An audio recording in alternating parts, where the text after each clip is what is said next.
Being a writer is one of the world's most desired careers. It is the second most popular career search in the world. And Medium.com is one of the largest social publishing platforms, which will soon reach 1 million paying members. Want to know how to grow, get seen and paid on Medium? Zulie Rane and Sinem Guenel have the answers. Both have been writing on the publishing platform for 5 years now and earn more than $100,000 a year writing on the internet. Zulie built a freelance writing business on the back of Medium and is about to reach 150,000 followers. Sinem is one of Austria's most successful bloggers. She will soon reach 80,000 followers on Medium, and she runs a successful coaching business with her partner Philp. A few weeks back, Sinem and Zulie became editors for one of Medium's top 10 publications called Better Marketing, which was founded by Medium's CEO Tony Stubblebine. In our chat, we will focus on 5 topics: the latest trends and features, new metrics and updated partner program, writing with AI, and we'll get a behind-the-scenes look at Medium's top publication, Better Marketing, and the new Boost program. You'll get further insights and a special surprise in the show notes below. So let's jump right in. Sinem, Zulie, thank you so much for joining me and for having this conversation. Medium is undergoing a lot of changes these days. An exciting one is that there is no 100 followers threshold anymore. You get paid right away, but Medium's earnings calculation has also changed. Now engagement, meaning claps, highlights, new followers and comments, really pays off. So people meet in engagement groups, there's a lot of fake engagement on Medium, and now Medium even implemented a rate limitation. What's your advice on building a loyal audience from scratch? Yeah, I just wrote a newsletter about how a lot of people on Medium try to, it's not that they try to, they think that they have to engage with other writers in order to grow their audience, in order to increase their numbers. And it's just not true. Basically, the advice on how to build an audience or a loyal audience is the exact same, whether you need 100, 1,000 followers or not to join the partner program. You do want to write stories that people are genuinely interested in reading. You see that if people start to interact with your stories, not because you're in an engagement group, but because there is something they want to add to your story, or they want to let you know that they genuinely enjoyed your story. Keep in mind that most readers on most platforms are not engaging. They are lurkers. They read, they don't engage, they don't like, they don't comment, they just move on. If somebody takes half a minute to comment on your story, that's already considered quite heavy engagement, because you obviously wrote a piece that moved the person to actually join the conversation, which is a huge win. My advice is try to be clear on what you are bringing to the table and how you are enriching the life of your reader. This is not just about educating or creating value, as you call it. You can create value in various forms. Poetry can be value. A funny story can be value. You can bring that value to the table in different ways. It's just, what do you really want to do, and what kind of relationship do you want to build with your reader? And ideally, you do that over and over again, where you create a loop of readers having a specific expectation about what they get from your writing, and you fulfilling that promise over and over again.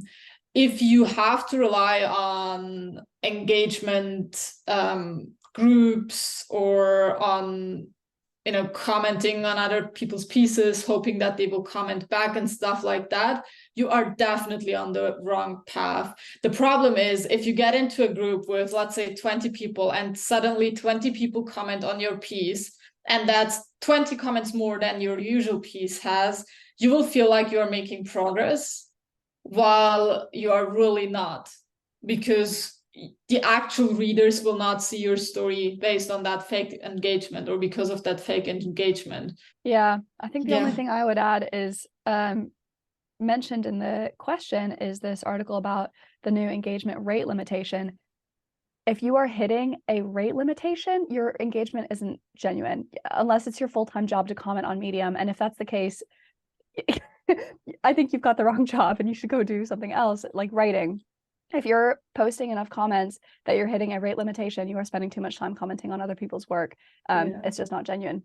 And just to make sure we repeat that, you are not going to grow your audience and you're not going to grow it faster just because you are engaging with other writers. Your growth as a writer is 100% independent from the engagement you, or the communication or the relationships you build with writers on the platform. Your focus is readers. The relationships with writers you build, that can be friendships, that can be feedback groups, that can be people who still support your business, who share your stories in their newsletters, who share your stories with their social media followers, with their friends, whatever. But that's not how you are going to grow your audience of actual readers who like to read your stuff because they enjoy your writing. It's a totally different world. And you really need to see that difference between writers who are trying to grow their own audience and a genuine reader who is not a writer, who is on Medium to read stories about whatever topic. Another important change is that the first 30 seconds decide whether you get paid for a read or not. This is called the 30-second rule. What are your strategies for hooking readers in the first 30 seconds? So in case anybody's new to Medium or like isn't familiar with this, the reason 30 seconds is important is because this is how Medium calculates whether or not you get paid for that read. So if somebody, you do an awesome title, people click on it, they get to the first couple lines and they bounce, they won't count towards your read rate. And that means that you don't get paid for that view. That's part of the new Medium earnings metric that the algorithm that they've put in recently. So how do you get people to stay past those 30 seconds? It's a boring answer. You write well. And what I mean by this, right, you can break this down into so many different factors. It can be delivering on the title. So for example, if I write something like 10 habits that will instantly transform your life, and the first paragraph is like, I don't know, am I going really fuzzy? The audio is really cut out for me. You're fine. Can you still now. hear and see me okay? Oh, okay. Yeah. Sorry. I'll just repeat that. So if I click on an article that's like 10 habits to transform your life, and the first paragraph is just this long anecdote about this guy's dog, I'm gonna bounce. That is not delivering on the title. You can also like one thing that I do sometimes is I start with an anecdote that is relevant to the title. So that puts people in the moment. It brings them into like my scene, my perspective. People like to read dialogue. That gets people to scroll. But really, there's no hack. There's no gimmick. There's no cheat. There's no game in this system. If you write well, people will keep scrolling because they want to keep reading what you're writing. And if you try like something really cheesy, or if you're like, keep scrolling, ... wait for it, ... like that's not going to work because we've been on the internet for over 20 years at this point, and that's not valuable to anybody. So that's my rant on the subject of writing well to get people hooked. Yeah, I think the only thing I would add is also do pay attention to formatting. You want to find a sweet spot between you don't want to have a huge wall of text, your entire article being like one block of text that is confusing, not formatted at all. But then you also want to avoid just having one-liners. That is kind of annoying too. So you want to make sure when somebody opens your article, there's kind of a nice look and feel to it too.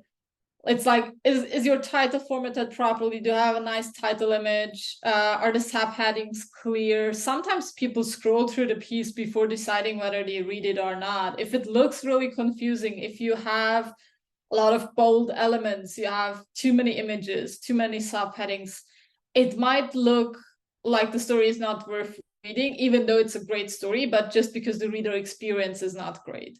Yeah. So you might want to just make sure you are offering your reader a nice experience as long as they are reading your story, on top of delivering great writing and a great story that is worth reading in the first place. Talking about metrics, earnings, calculation, and stats have changed. Often writers feel overwhelmed when they check their dashboard. Which new metrics do you find most useful and why? I think this is something that we are going to explore further in the upcoming weeks and months, especially with Zulie in a cohort that we will be teaching, since a lot of the changes on Medium are still relatively new. The metrics have changed, the stats pages have changed, and I don't know about you, Zulie, but for me, I definitely needed a waiting period to have enough data.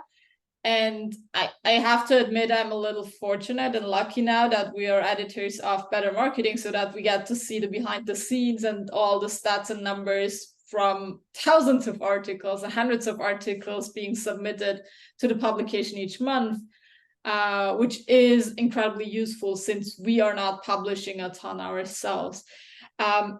First, I think it's not a metric, but it's just a boost itself. Like, pay attention to boosting and try to get boosted. And it's really hard to stand out, to get a substantial amount of readers, to grow your audience if you are not getting boosted at all on Medium right now. That's just the way it is. And if you look at it, it's similar on any content platform. It's just a different mechanism. It's a different algorithm. In Medium's case, there are real humans reviewing your stories right now, which is definitely different to many algorithms that are out there. And tying into the boost, I would say the most interesting metric right now is the read ratio. Just as Zulie described, if people are not reading your stories, if they are leaving your story within 10 seconds, there is something off and you have to fix it. If the story is not worth reading, it's very unlikely it's going to get boosted in the first place. And then even if it gets boosted, if real readers are not finding it worth their time, you're not going to get anywhere, because they're not going to read, you're not going to get paid, they're not going to follow you, they're not going to subscribe to your newsletter. It's just a feedback loop that goes on and on. If you realize that your read ratio is really down, you want to make sure, or you want to look into, do my titles match my stories? This is a big one. And then also, how do I open my stories? Maybe it's a problem in the intro. Maybe you have a really great story, but your introductions are incredibly dry, they're boring, they're not getting to the point. Maybe you are too focused on yourself, you are not thinking about the reader as the main character in your story. Maybe it is a formatting thing where your stories just look overwhelming. Maybe they're not formatted at all or over formatted. There can be so many different reasons for why the read ratio is down. In most cases, it's just because the story is not interesting or well written, but there are a lot of nuances to that, and all these factors can play a role separately or together. Yeah, I think that's my favorite thing about, I don't have a single favorite metric. I love all the metrics because they all tell you something interesting, right? They're all, I mean, I'll be honest, sometimes you look at your views and you're like, well, that sucks because that's not very many views. But put on your positive thinking hat and you're like, well, why am I not getting views when I thought I was going to get views? Use that data, feed it back into your writing process, and figure out how you can serve your audience better. Every single day, tens of thousands of stories get published on Medium. The platform will soon open its doors to more countries such as India, Brazil, or Thailand. What can writers do to stand out in the sea of stories? This could be a really long answer. I'm trying to get it down to the very meta topics. Always think of your article on Medium's main feed, on the Medium homepage. When you open the homepage, you have a wall of article previews, and your story is showing up there in the middle of many other stories. So what you want to do is consider a reader who is not familiar with your name, and who is not looking for that specific article right when they scroll through the page, and you want to stand out and you want to get that click. There has to be something in the title that tells me the story is going to be worth my time. Maybe I am looking to be entertained. Maybe I am looking to learn something new. Maybe I'm looking for a solution to a specific problem I'm facing right now. Maybe the title really just pisses me off and I know that I'm going to disagree with the article based on the title. Those are all reasons that I might click on an article. But there needs to be something in the title where I feel like there is something I want to get out of this and I'm going to give it a try. A lot of titles, they're not click-worthy because they are too vague. Like, I have no idea what I can expect. And the problem is, if somebody doesn't know what you can expect from an article, she's not going to waste time figuring it out, because there are thousands of other articles that tell you click exactly on. what the value is that you're going to get.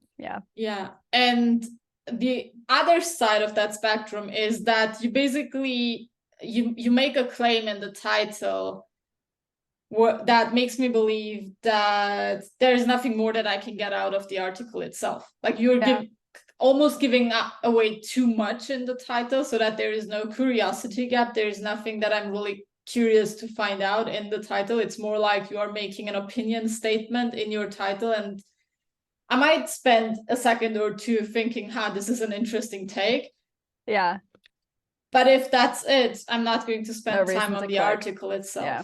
I think the only thing I would add to that is that if you want to, I think the best way is to learn by doing. Like, go to your Medium homepage right now, just decide what one of the offering you would click on, and try to figure out why. Like, go into your own subconscious and be like, did this address an insecurity of mine? Did it offer to teach me something that I knew instantly would be useful in my life? Did I laugh? Think of those reasons and then try to incorporate those mechanisms in your own titles. With Medium's recent changes to its algorithm, writers started to adapt their writing strategy. Some say they write less and focus on quality stories to get boosted and further distributed. Others recommend to pump out more stories than before to get seen organically. So it's the same old question, quantity versus quality. You publish in-depth stories several times per month. How many times per week or per month would you recommend posting stories in regard to Medium's new quality bar? I've been on Medium for 5 years, I think same as you, and this question comes up so often. My answer has actually changed. So Christina, you mentioned a couple of examples like Eve Arnold, and I know Tim Denning is another person who has a lot of success with quantity.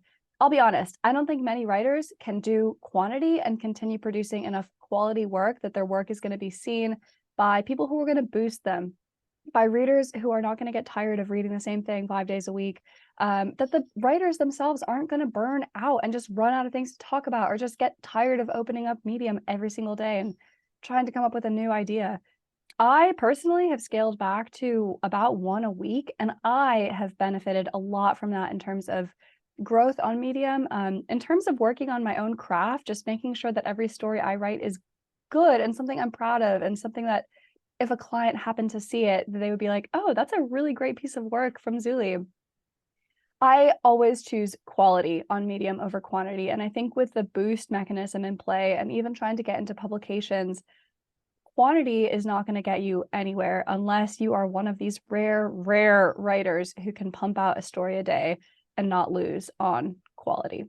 And even then, I would say you have to consider for how long you can keep doing it before you get really bored of repeating yourself over and over again.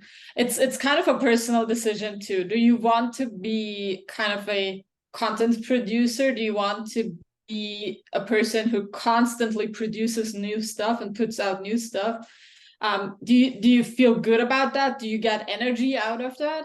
Or does it feel draining, and does it feel unsustainable? Do you want to be able to give yourself a week of time to work on a piece that really matters to you? It's kind of a personality thing. Everybody works different. There's not like one right way to do it. As you said, different approaches work. And I think Zulie and I are just very similar in the way we are writing and working right now, where our preference is, how can I get the most leverage the big, create the biggest impact, but also grow my income and my audience let me call it by making strategically smart decisions instead of just trying to do more. And it kind of depends on where you are at in your stage. I used to write a lot more than I do right now because I have more experience and better insights now than I had 5 years ago. Medium has a new Explore Topics page, and this is a new map of Medium with over 500 organized topics on a single page. I recently interviewed nommer Tom Smith from The Generator and heard that boosters look at topic pages to find boost-worthy stories. How should writers tag or label their stories to get seen and read?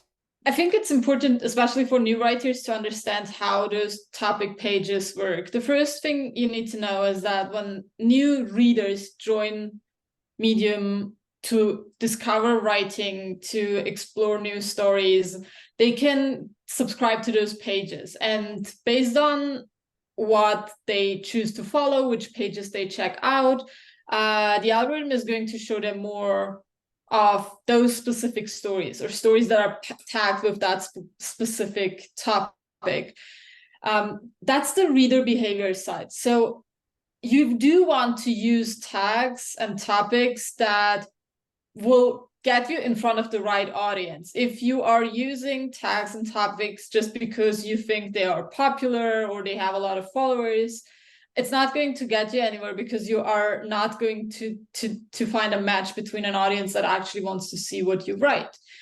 The other side of this, and this is relatively new, is that many boost nominators and boosters, like Zulie and I, they look at topic pages to find boost-worthy stories. So when we scroll through our publication and we still have a few nominations open, or we couldn't find boost-worthy stuff right away, the first thing we do, or the first place we go, are topic pages. So we might look at the topic pages for marketing, social media, advertising, whatever we're interested in, whatever is in our range of expertise. And we're going to those topic pages looking for exceptional stories. If your story is not showing up there, even though it's topic-wise related, we are not going to be able to discover it.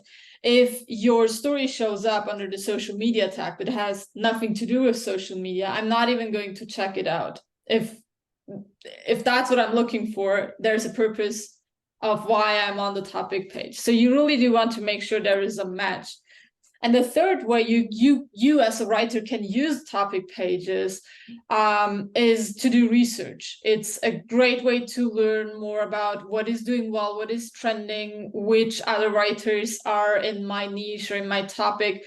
I think this is more interesting if you go niche, like the more specific, the more interesting, because a lot of people will use broad, big topics like self-improvement or marketing. The niches are more interesting because they give you deeper insights usually. I only want to add that I think my head is going to get tired from nodding so much at everything you're saying. That's basically it. No, I 100% agree. I think it's a great source of research, and don't try to game the system is the best advice I can give. Talking about trends, what are the latest features Mediumship that writers should be leveraging but aren't? Okay, this is actually going to be a quick one. The book author feature. And here's why. Medium doesn't have, okay, so Medium recently introduced this really cool feature where if you've written a book like Sinem has, you can actually publish it, or like you can get it verified through Medium. And that means that on your profile page, there's a little blurb that has like, oh, Sinem published a book.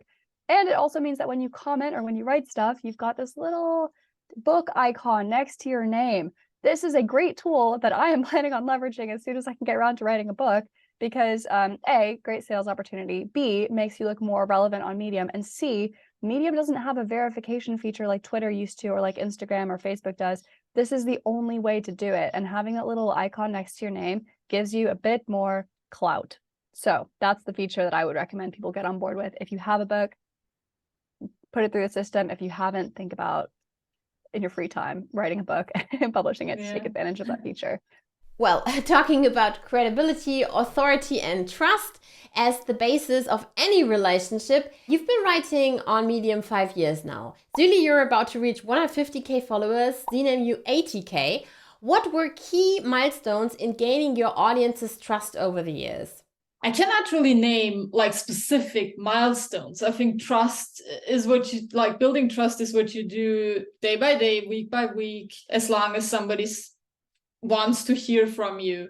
For me, the number one tool or strategy is my newsletter. I can build trust on Medium by writing articles, or I can demonstrate my trust and authority in each article by mentioning in my introduction why I am writing this article, where my ideas or expertise is coming from, why I'm a credible author, etc., etc. But trust with a reader is not established in a few lines, or let me say, with a long-term reader and with an audience member, with a newsletter subscriber. So yes, you can build trust in an article within a few lines, but the more important question is, how do you get someone to subscribe to your newsletter, to open most of your emails, to click on your links? And that's just a long-term game. It's about how consistently do you show up. And when I say consistently, I don't mean every day or every 2 days. It's just, are you away for months and people forget who you are, or do you keep coming back into their inboxes, keep delivering the same message but in different ways? The truth is, you don't build authority by talking about 100 different topics, but by focusing on a few core topics and consistently delivering value, delivering new ideas, new perspectives, and new useful information to your audience. Sometimes there are those peaks where you have a viral article or an email has a significantly higher open rate, a click rate. Those might be milestones, but that's not what you're aiming for. You keep doing it over and over again. You keep sending hundreds of emails over that period of a couple of years. And that's how people get used to you. That's how you really build trust and authority within that small subsection, small group on the internet, and you kind of build your own little corner on the internet, your own writing empire, I think is what Zulie calls it, or blogging empire. Blogging empire. Yeah. I came up with that a couple of years ago. It feels a little grandiose now. Yeah. I might rebrand. We'll think about it. Yeah, no, I 100% agree. I think it's, I've never thought of trust as a milestone thing. It's a little bit day by day. Keep saying the same thing. Don't jump on bandwagons because you think it'll make you more popular. Just commit to your beliefs, even if they're not necessarily popular ones. Write about them, explain them, and keep showing up. I actually have something to add to that. Just came to my mind. I read this a few days ago. When I say keep coming back to your core messages, a lot of new writers especially are like, is my audience not going to get bored if I say the same things or similar things over and over again? I don't want to stick to a niche because I think it's going to be boring for my audience. And I read this thing where there was a comparison between your favorite musicians. Like, imagine you go to a concert by someone whose music you've been enjoying for a long time, and they just launched a new album. Sure, you like the new songs, but you really also want to hear the old songs that you've been hearing for a really long time. And it's kind of this, like, there's this synergy, and it's similar for you as a content creator. You need those new hits, you need fresh ideas, but also there is this core idea, this core message that you do want to be repeating over and over again. And I don't know if this sounds stupid, but it totally resonated with me. Like, I went to a Justin Bieber concert on a festival last year, and I didn't know most of his new songs, but I really enjoyed the Baby song. No, was it Baby? Yeah. Yeah. Because that was like, when that song came out, I was like, I don't know, 14 or something like that. And I was like in my total, teenage girl vibe, enjoying the song. And it's like, it's similar. Like, people, even if they've been following you for a long time, they like to hear that repeated message, because that's why they are following you. That's why they like to hear from you. Medium CEO Tony Stubblebine recently chatted in the Equity podcast from TechCrunch about the future of AI. The title of the podcast was Why Medium is Opting Out of AI. Stubblebine emphasized that Medium is a place for human stories and AI shouldn't be trained on them. And Zulie, you have your new explainer newsletter. I see a lot of AI diarrhea on Medium. Let's say garbage AI writing without any editing. What do you think about the future of AI on Medium? So I wrote an article recently, inspired by my experience as an editor of Better Marketing, looking for articles to boost. And I was just overwhelmed by the amount of specifically garbage AI writing on the platform. So I think AI writing can be good, like not Atlantic style quality writing, but good enough to read, good enough to maybe get some value from, especially if the writer themselves goes through and punches it up. But I think AI is lazy person bait. I think that people who are too lazy to write an article but still want to get the results use AI to generate meaningless garbage. And my opinion on that is that if you can't be bothered to write it, why should I bother to read it? I think that it's ultimately the flood of spam that is already hitting us is going to put a premium on human generated content. Specifically about my newsletter, I was noticing that I was just fascinated by the subject of AI. I was writing a lot about it, and I didn't want to spam my like Medium writing newsletter with a ton of AI writing stuff unless they wanted it. So I created this extra newsletter to start to grow my following in that direction and just make sure that I was getting the right kind of content to the right kind of reader. Yeah, on Medium specifically, a lot of people just use it as a shortcut. And it's so easy to believe that an AI written story is good enough if you have just never really written a lot for an audience yourself. You're not seeing the difference. For us, as people who've been writing on the internet for 5 years and who are now reviewing a ton of articles in a huge publication, it's really easy, most of the time really easy to tell whether a story is AI written or human written. And I think looking at the future, you can already see how this whole AI hype across the creator space is kind of fading out. And I think it's going to be the same like with most major huge technology hypes over the last couple of years. You had NFTs that were a huge hype. Everyone was talking about them. Everyone was making huge promises. Are NFTs a bad thing? No. Are they going to probably be part of our lives in the future in very important areas? I think so. Like there are a lot of use cases for NFTs that are going to be relevant in the future. Did a lot of people get rich because they got into NFTs or they created content on it? Probably no. And it's similar with AI.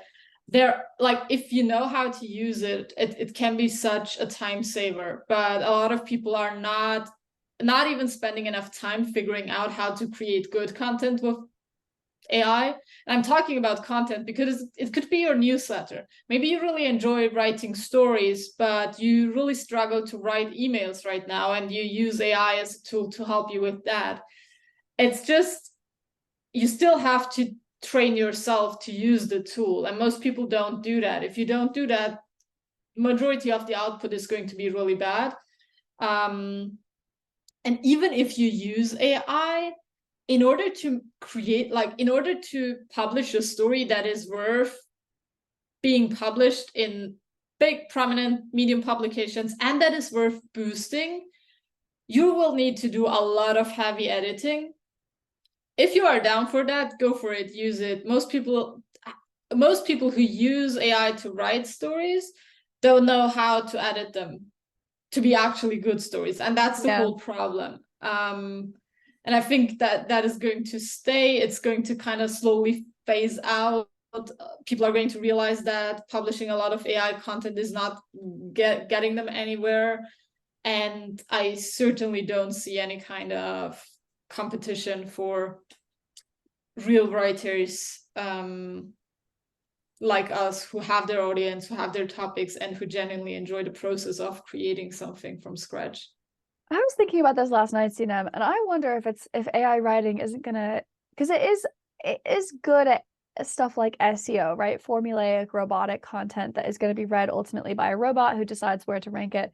So I wonder if there's not going to be one day a distinction between free content and paid content. And that's going to be like free content might be majority AI generated, like stuff that you would Google to get the answer to, versus paid content, like stuff that we're kind of already seeing paywalls for, like newspapers, like gated newsletters. I subscribe to a couple of those because I love what they write and I know I'm not going to get it anywhere else. Or even Medium, which is paywalled. So you pay to read stuff on Medium. So I wonder if that's going to be the defining feature of the future. Like free stuff is going to be AI generated, but paid stuff is going to be written by humans, because I would never pay to read anything written purely by AI without a huge amount of human modification, because it's just not going to be unique or valuable enough for me to not get for free somewhere else, you know? I'm not sure if I would not want to read something just because it's AI. It's just like I see the problem more in most people are too lazy to actually like take it to the net, like a valuable level. To even learn how to create great AI writing. I don't know. It's an interesting conversation, and I think we actually scheduled out a piece to go live in Better Marketing, having the opposite take, like that the era of the free internet. Like, what is the title? Do you remember? Yeah, the era of free internet is over, something like that. Which I thought, yeah, interesting viewpoint for sure. I thought it was really cool. So hard to predict, isn't it? Yeah. Overall, what I can say is I am happy the way Medium has just adjusted their policy to be a place for human written content. I think that's really, like, it puts a clear distinction, it puts a clear value proposition out there for the reader, and it makes our jobs as writing coaches and as editors really easy, because if someone is publishing or submitting AI writing, it's really easy to say just this, you are not even allowed to publish this, actually. Yeah. That's not the point of it. As a robot talking to a robot, AI is good at stuff like SEO, search engine optimization, which means optimizing your stories to be found and ranked by Google. Medium has a domain authority of 95, which means it's trustworthy. So it's more likely your stories rank on page 1 on Google. How important is SEO writing in your Medium strategy? Yeah, great and interesting question, and not something people normally think about until, well, later than they should start thinking about it. I'm talking to my past self. So on Medium, most people who write on Medium think about growing through the normal way, right? You write something, Medium recommends it to people on Medium, you get paid through the royalty system. When a paying Medium member reads your story, you get a portion of their membership fee. We know all that. There's a second way to grow, and it's not on Medium, it's by using Medium as an SEO engine. So Medium has a really high domain authority, which means that when something gets posted on Medium, it's really trustworthy. And I found this out today. I was writing something for SEO and I Googled koala review or koala writer review. The first article that came up was a Medium article. The article itself was not that optimized for SEO. And honestly, the writer had like 3 followers. But because Medium has this really high domain authority, Google trusts it. That article ranks really highly. Now, that article was stuffed full of affiliate links. So every time that somebody Googles koala review, they click on that article, they're like, oh, this looks like a great AI writer. They click on it, they buy the thing, that person gets a chunk of change. So that's the other way to grow, using Medium as an SEO vehicle. So if you want to just stick on the writing thing, you absolutely can. You're going to be getting SEO benefits by, and you can kind of find this out yourself. I found this out. Go to one of your best performing articles, go into the stats, and if you scroll down to the bottom where you can see where readers came from, if there's a big chunk that are coming from external Google, that means that you're ranking for SEO without even doing anything on purpose. That's how powerful Medium can be. If you want to take it a step further and you want to like optimize a little bit, you can go to the settings, change the title, the SEO title, and change the meta description to include the keyword that you want to be ranking for. So like koala writer review or cat toys or whatever. And if you really want to go like 100%, what I'd recommend doing is writing the keyword article on your own personal blog and canonically importing it onto Medium, posting it there, or like cross-posting it onto Medium, doing all that SEO stuff in the back end. That's how you get the most rewards. So it's kind of this like scale of how much you want to invest in SEO growth versus how much you care. If you don't care that much, you could just post on Medium. You'll be getting some benefits. If you do, there are a couple different steps you can take to improve your hits. Don't bother doing this just for views. I will say that. Only do it if you've got a strategy for growth. Like you want to get newsletter signups, affiliate links, build your own website's domain authority, anything like that. Because if people view your story from Google, you're not gonna get paid through the Medium Partner Program for that because they're unlikely to be Medium members. But if you have an external monetization strategy, go for it. That was longer than I thought it was going to be. My answer. I think it's just important to note that typically the more focused you are on a topic, the more niche you are, the more sense it makes to have an SEO strategy in place. If you are writing about 15 different topics, you probably don't have a streamlined newsletter funnel. You are not monetizing your audience in one specific way because your audience is going to be so diverse. Thus, you are not going to be able to really monetize the SEO traffic either. It's always important to know, like, where are you coming from? What are your goals? What are you willing to do? And what are you not willing to do? If you say you're not going to focus on a niche audience or a niche topic, that is going to be really important for many of the decisions you make on Medium and also off Medium, considering your SEO strategy. What most don't know is that I'm a journalist turned brand manager and part-time writer. One of my favorite paths on Medium is better marketing. So let's talk about better marketing now. First of all, congratulations on your new role as editors of one of Medium's top 10 publications. For those who don't know what better marketing is, could you tell what it's all about and why Medium CEO Tony Stubblebine, who founded it, decided to put it in your and the new kid on the block, Katie's, hands? Better Marketing is probably one of the oldest publications on Medium, and it's basically the marketing publication. We love to cover all things marketing. We like SEO optimization tips. We like tips for freelancers on how to pitch themselves or how to win new clients. But we also like really deep niche content. And there was this article I had open just before with the 19 minutes. So this is an article that we found on a topic page, which is titled 3 Case Studies of Orchestras That Are Growing Their Audiences. It's a 19-minute read. It's so deep. It's so focused on a tiny topic. And we love to see stuff like that too. So we try to cover the whole range of marketing, ranging from digital marketing, but also like very traditional marketing case studies and all things that basically belong to the broader marketing spectrum. Why did Tony decide to put it in our hands? Yeah, maybe it's just important to know the better marketing publication just is one of the 3 publications the now Medium CEO has founded years ago. So it's Better Marketing, Better Humans, Better Programming. We, as the Better Marketing editors right now, have nothing to do with the other publications.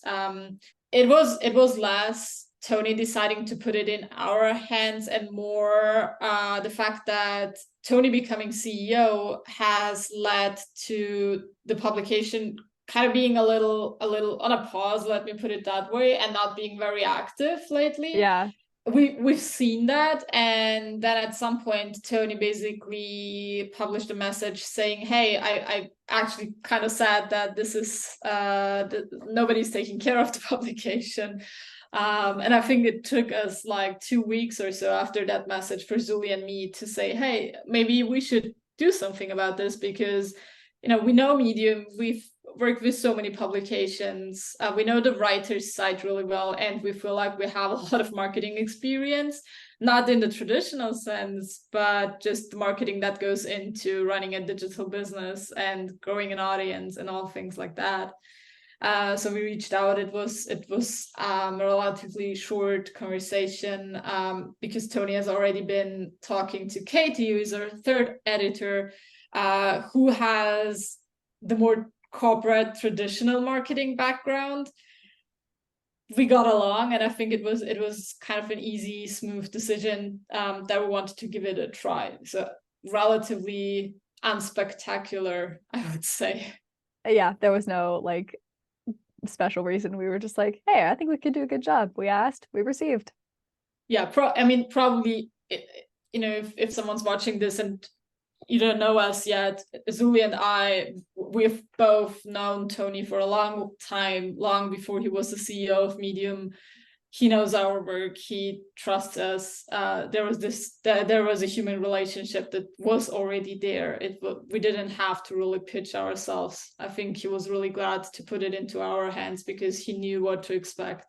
Yeah, he knew we weren't going to run into the ground, take advantage, demolish it, use it to sell our own stuff constantly, etc. Which I will take as a moment to plug. A lot of people watching this may be like, oh, that's unfair. You only got it because you knew Tony. Yes, we've been writing on Medium for 5 years. We've put in the hours. We've made these connections. We have these relationships. Those are assets. It's not unfair. It's just a fact of like being on Medium, taking the time to create quality content, constantly standing by everything that you're writing, engaging with the editors of publications. Like I remember when I was submitting to Better Marketing, and Nick was like, hey, do you want to do a column for Better Marketing? Nick Goki, one of the original Better Marketing editors. And that's how I got to know Nick. And that introduced me to a whole bunch of other stuff. Like quality writing will take you so many places, but you can't expect these results from day one. You have to be willing to put in the time and effort. Okay, off my soapbox.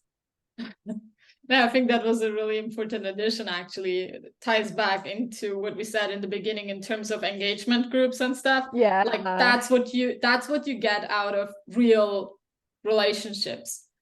Like that's what you can get out of being a Medium writer, compared to, clapping for somebody's article because she has clapped for yours. Yeah. It's a totally different game. Sinem and Zulie. I bring both the traditional corporate marketing from my day job and the experience from promoting and selling something for my Hobbies online business. What I love about you is that you are talking from personal experience as online writers and entrepreneurs. However, many wonder if having a corporate background is crucial for getting accepted as new writers and published in Better Marketing. Our marketing background is that we know how to market ourselves, our products, our newsletters, our articles. So we have a lot of hands-on experience in marketing, but no corporate background to speak of. Katie, this is what Katie brings to the team. She's an actual, she's been educated in marketing. She's got a degree. She has been a professional marketer for companies. So she brings this corporate, traditionally educated marketing background to the team, which is amazing for that. I will also say you don't need to be a professional marketer or have a corporate background to succeed with your articles in Better Marketing. We mentioned this in one of our last webinars. Katie made this point. If you read a newsletter selling you something and you bought something, congratulations, you've got experience in marketing. You've been marketed to and it's worked for you. Or if you've read it and haven't bought that thing, you again have experience in marketing. You didn't buy that thing. An article explaining why this newsletter did or didn't work on you would be a great example of something that we would love to publish. If it's well researched, has an interesting example, and has evidence of why the marketing did or didn't work. That's all you need to succeed in Better Marketing, is some experience on marketing. We love having more formal marketing pieces, but we also love these individual day-to-day case stories of people who have been marketed to and who amongst us has not been marketed to, explaining what does or doesn't work. As Better Marketing is growing again, how many new writers do you generally accept into Better Marketing? We don't have a specified number of slots open each month. You can submit your story. You can apply to become a writer at any time, and we are going to review your application. It's just that most applications are rejected, and we have a very small acceptance rate because the stories we receive don't hit the bar, because they don't fit our topic range, they are not aligned with our guidelines, etc., etc. And we got really deep into all of this in the video we did last month, so I think this is the best place to check out if you're really interested in becoming a writer for us. I've heard, and that's very special on Medium, that you encourage 100% resubmissions. Could you elaborate on that a bit? I think this is something very special that we do at Better Marketing.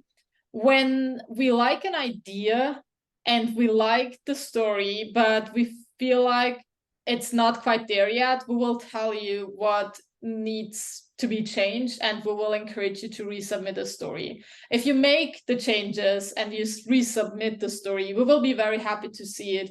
And in most cases, still after 2 months, more than 2 months, if we get a resubmission, we are happily publishing it, and it is also often being boost worthy and boost nomination worthy.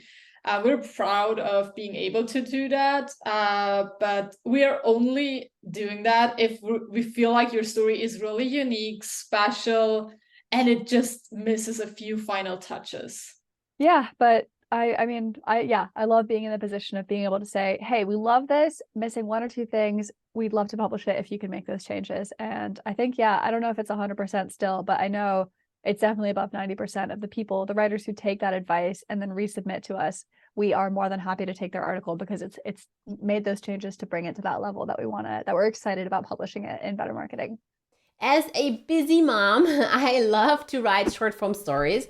It's a nice dopamine kick and keeps me in the habit of writing. A question I get asked a lot is if there is an ideal post length for a Medium article and why. My answer is, again, a little boring. As long as it needs to be and no longer. That's how long your Medium article should be. In all seriousness, I think there's no ideal length for a Medium story. There really isn't. There are short stories that convey exactly what they need to in the space of a couple hundred words. There are stories that I think of John Gorman. He's a fantastic writer if you haven't read him. He has one that's like a 30-minute read, which chronicles his use of ketamine to help treat his depression. That thing needed to be 30 minutes long because they had so much information and it told such a story. That was the correct format for that article.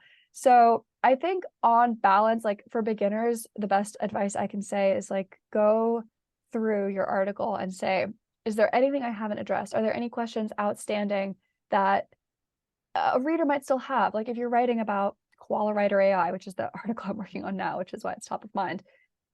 I was going through it and I was like, well, okay, I think this is done. But then I realized I hadn't addressed how it compares to its competitors. So that was a section that I needed to include. But I would also go through with a red marker and really be brutal about this and say, does each of these sentences contribute to the main idea of this article? Is there value in each of these sentences? Because I know, Sinem, as editors, we see a lot of articles that start with a lot of fluff, like especially the introduction, I think, is prone to this. There's a lot of like, oh, so I was walking my dog and then I saw this idea, and long story short, I decided to write this article. You can cut that all. That has nothing to do with the actual content of the article. So go through, answer any unanswered questions, cut anything that doesn't talk to the main message of your article. That's how long your Medium article should be. And I think too many new writers are getting stuck on questions like that, like how long should this post be? And the reality is nobody can tell you how long a specific post is going to be, because it's just you who knows the entire story and who knows what should be part of the story and what shouldn't. And the truth is also, it kind of depends on what topics you're writing about. I was just looking at some of the stories we nominated in the last couple of weeks. And the shortest story I found that we nominated lately was a 4-minute read, and the longest was a 19-minute read. And if you think about it, we are looking at marketing stories. Typically, a marketing story is going to be slightly longer because we want depth. We want specific guidelines. We want actionable stories, case studies. It's really hard to tell a complete marketing story in 3 or 4 minutes. So you can see we did have a 4-minute read. If you are writing personal stories, if you're writing poems, the range is going to be different. You always have to look at the answers to questions like this in relation to what your goals are and what type of writing you are doing. It's really hard to just put a filter across all writing on the entire platform and say this is true for everyone. You both are nommers, which means you can nominate stories to be chosen for further distribution on Medium. Some say you only get seen and paid these days when you get boosted. How do boosted stories differ from regular stories in terms of performance, and are boosted stories essential for good performance? Articles can do well organically without a boost. If you're writing something, maybe the title's a little clickbaity, or there's not quite enough personal experience, or the person who we submitted the nomination to hadn't had their coffee yet that morning, whatever, the boost wasn't accepted or the story didn't get boosted.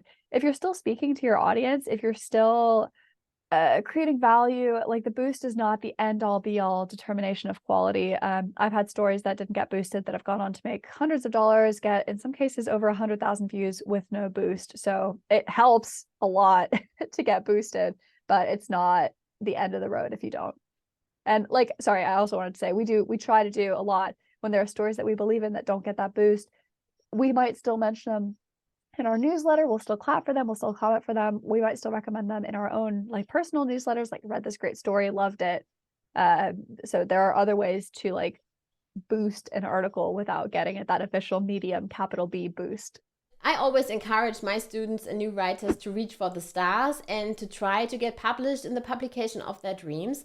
With a small audience, I always recommend to publish with a bigger publication. Would you agree that it's still worth publishing with a bigger publication like Better Marketing? Yeah, that's a big fat yes for me. Apart from the fact that, like, you just have advantages publishing with publications, especially as a new writer. You have a potential to get in front of boost nominators much more quickly and reliably if you're publishing with top publications and boost nominators. You are getting feedback, sometimes more, sometimes less, but every acceptance and every rejection is a form of feedback too, even if it's not explicit. You are kind of being part of a community too. Like, some publications have their Slack channels, Discord, stuff like that. And what I can tell is Medium has kind of been ignoring publications for a long time, or not putting a lot of effort into them.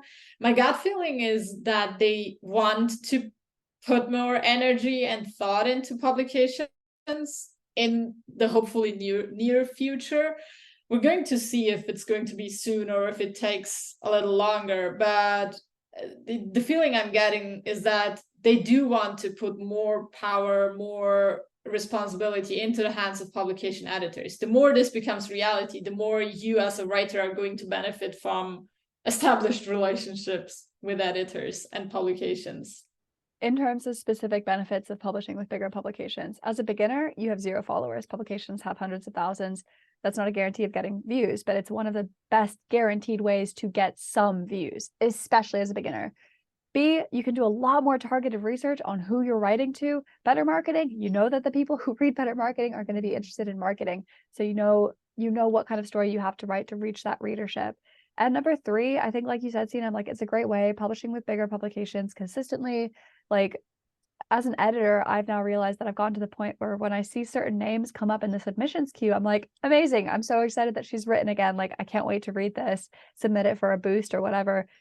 Getting that kind of relationship, even if it's unspoken, with a publication editor, the value of that, it's hard to overstate. It's just tremendous. What's important to know is that at Better Marketing, you don't have crazy requirements. If someone got inspired by our chat and wants to become a writer, what is important to know? Go check out our guidelines, check out the video we mentioned. We try to be very clear and also helpful in the feedback we give, in those live videos that we do where we share the numbers and behind the scenes. We are happy to welcome new writers. We're open for submissions. We are reviewing each story as a team of 3 editors to be sure that the story is a fit.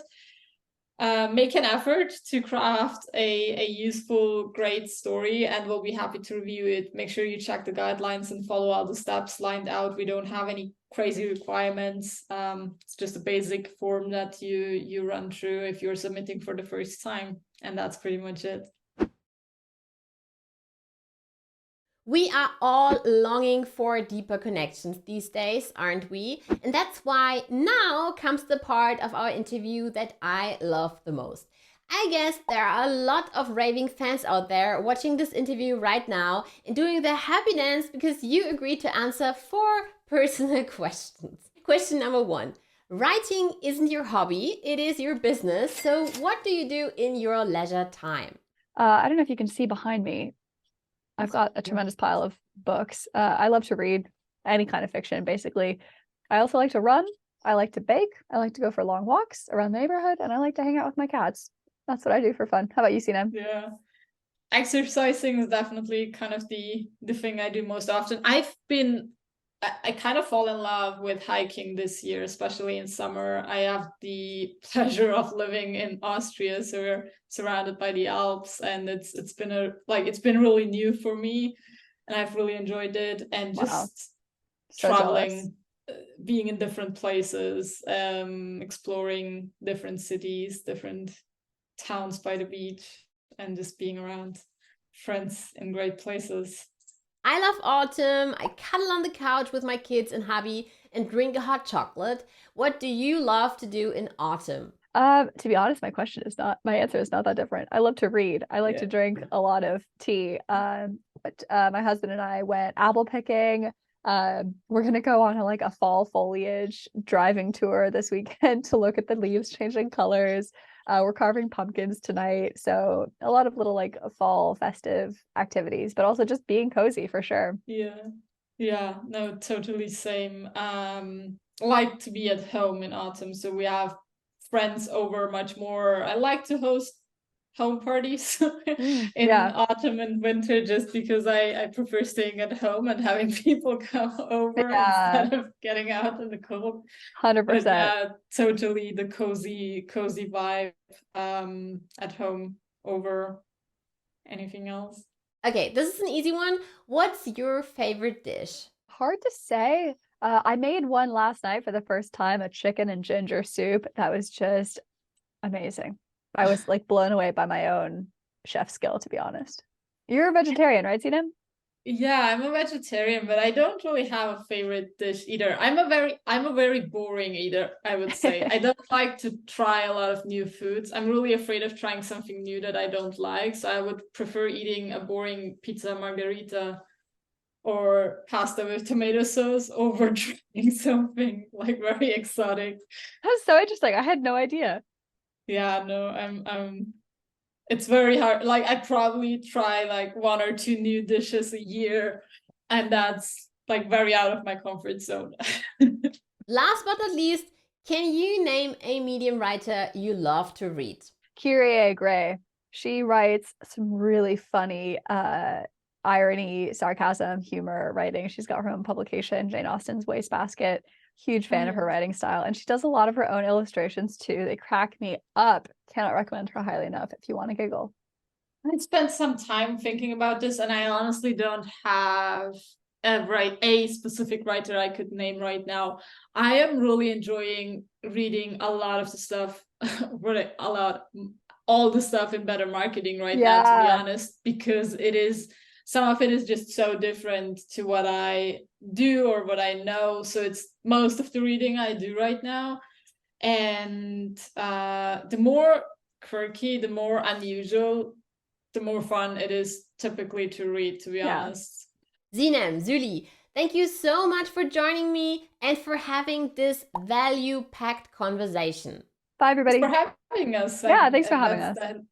And for listening to the conversation. We hope that it's been useful, at least parts of it, that there's been new stuff. And we'd be happy to see you around on Medium, on our channels, in our newsletters. Feel free to stay in touch. Feel free to shoot us a message if you feel like there is something that wasn't entirely clear, a question that you still have. I'm always happy to have those conversations via email. And yeah, maybe we can put the links into the description box so people can reach out if they want to. Yeah, for sure. Don't forget to check the video description for a special surprise. To stay on top of all things related to Medium, subscribe to my channel, hit the like button on this video to support me, and leave a comment.